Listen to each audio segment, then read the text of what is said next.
Consistent with the WBC Board of Governors voting regarding the direct rematch between WBC champion Deontay Wilder and Tyson Fury, the WBC is hereby notifying both camps that the free negotiation period is opened, and if there is no agreement between the parties, a purse bid will be conducted by the WBC on Tuesday, 5th February. The WBC has modified the 70-30 split and has confirmed a 60-40 split in favour of the champion Wilder, considering the market value of Fury. So I think it was a couple of weeks ago the WBC sanctioned a rematch between Fury and Wilder, meaning Wilder could defer his mandatory defence of the title against Dominic Breazeale. Now what they've done is basically put a deadline on the negotiation period between the two parties, Team Wilder and Team Fury. What they've also done is basically put a monetary value on what they feel Tyson Fury is worth. Now, with regards to the negotiation of the fight, obviously, I'm not privy to what it is that Tyson Fury is asking for the rematch, and I'm not sure what Deontay Wilder was willing to give in terms of a purse for Tyson Fury for the rematch. But this kind of gives us clear guidelines on what an absolute minimum that Tyson Fury can expect to earn from this matchup. So February the 5th is a couple of weeks away, so there's still time for both parties to come to an agreement and get the fight on between Fury and Wilder. But I have a feeling, and obviously I don't have any facts or anything to back this up, but I have a feeling, given how the last fight went and the credibility that Wilder has lost by drawing the match, but the general consensus was that he lost the match.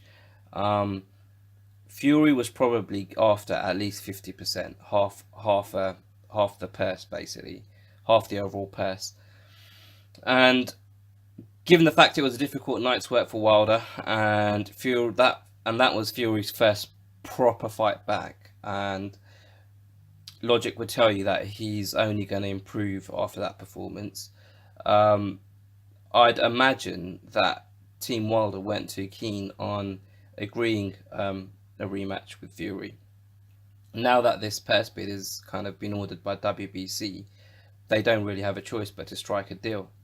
So what I think is likely to happen is Wilder is probably going to have to take less money than he wanted to in order to agree a deal with Tyson Fury. The reason I say that is it would be in their best interest to avoid a situation where the fight goes to purse bids, because that would open the market up for other promoters and other people to um, to bid for the fight and for them to host the fight. So what that basically means is it gives Frank Warren the opportunity to put together a proposal where Fury gets 60%, where Fury gets 40% and Wilder gets 60%, and the fight happens here in the UK on BT Sport. And I feel like that's a situation that Team Wilder want to avoid at all costs. Um, they they don't have an option to not take part in this negotiation. As the WBC champion, he has to face who the board have mandated him to face, and on this occasion, it's Tyson Fury in the rematch. So they know it's going to be a difficult fight for Wilder. So they want to stack the chips in their favour. They want every advantage they can get. One of which would be fighting at home in the States. Um, and also Showtime, the network that produce and broadcast the pay-per-view coverage of the fight last time, they've invested significantly in Deontay Wilder, in hoping he would be the next heavyweight hope, or the next heavyweight star in the States. And after that first pay-per-view performance he had, which was slightly disappointing, the last thing they want is for him to then go and defend his title in the UK on a BT Sports box office show and potentially lose that belt. There's a lot more risk attached to that, so they'd want to do everything in their power to keep the title defense at home on American soil. So as I said earlier, I think that a agreement will be made. I think Tyson Fury will probably get paid as much as he basically was negotiating for. I don't think Team Wild are in a position to play hardball, given the fact that a purse bid situation has been mandated by the board. Another interesting side or scenario to this story is the fact that Eddie Hearn was just on a interview with Kugan Cassius on IFL. I'll put a link to that in the description, where he openly said that he would be interested in bidding for that fight, and the Zone would be interested in bidding to host that fight. Now, one thing he did say is he doesn't believe Wilder has an exclusive deal to fight on Showtime, and neither does Tyson Fury have an exclusive deal to fight on BT Sport.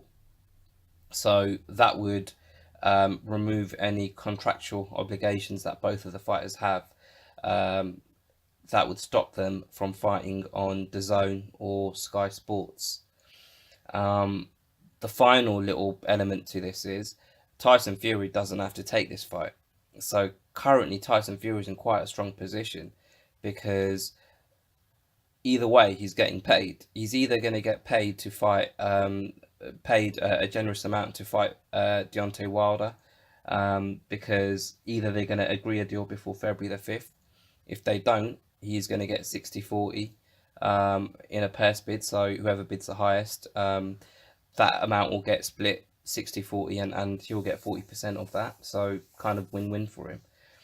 Another thing that he can do, which is what Eddie Hearn basically said in the interview with IFL, is he can walk away from this fight with Deontay Wilder and say thank you very much, but I don't want to be part of this. That would be the best case scenario for Wilder, in my opinion. Although if Wilder doesn't fight Fury now, his credibility takes another knock.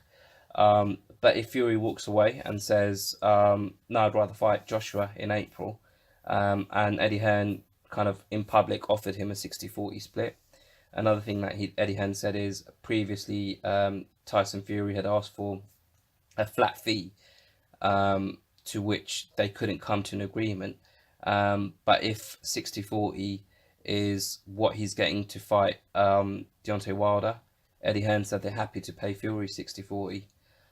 So Fury's kind of in a really, really strong position at the moment. He can kind of sit back and wait for purse bids. He can play hardball at the negotiation table because he knows that Team Wilder would want the fight to happen in the States. They want to be the ones promoting this fight. If they don't come to an agreement, he can wait for purse bids to come in. And also he's also at liberty to fight Joshua in April if he chooses to do so. One thing I'm not really sure about, but I believe may be the case, is if Wilder was to agree a fight with Joshua, I think that would trump this order by um, the WBA, if I'm not mistaken. I think if it's a unification undisputed fight, it trumps a mandatory defense, or an order for a mandatory defense. So effectively, it's kind of a free for all at the moment, and it's opened things up a lot more than they were just yesterday, where everyone was kind of requesting, oh no, and I'm talking about Anthony Joshua now, all potential kind of opponents were requesting 50-50, etc., etc. It kind of it's opened up a little bit now, and it gives more room for maneuver for all of the fighters. Um, if I was Dylan White, I'd be a little bit worried about this situation, because if an agreement isn't made between Wilder and Fury, or if Fury has paid attention to what Eddie Hearn is saying, then it looks, well, no, that's too strong. It doesn't look like Fury's going to fight Joshua, but it's given that fight happening more of a chance, I think, anyway. Um, Having said all of that, I don't think Fury's going to fight Joshua, or Wilder will fight Joshua in April. I'd be very surprised. I think that these guys will come to an agreement. It will just be a case where Wilder is taking less money than he wanted to take for that fight, just to ensure it stays in the States and his team get to promote the fight. The only thing that would stop that from happening, I think, is if Fury steps up and takes the fight with Joshua in April. If that happens, it kind of it leaves Wilder's off the hook a little bit there then. So yeah, interesting times in the heavyweight division. I hope I've got this right. It's just my understanding. I'm not an expert or anything. I'm just giving my opinion. So if you think I'm chatting shit, then feel free to comment below. And if you have an opinion that differs to mine, I'd love to hear it. Like, comment, subscribe, all of that stuff, and I'll see you next time.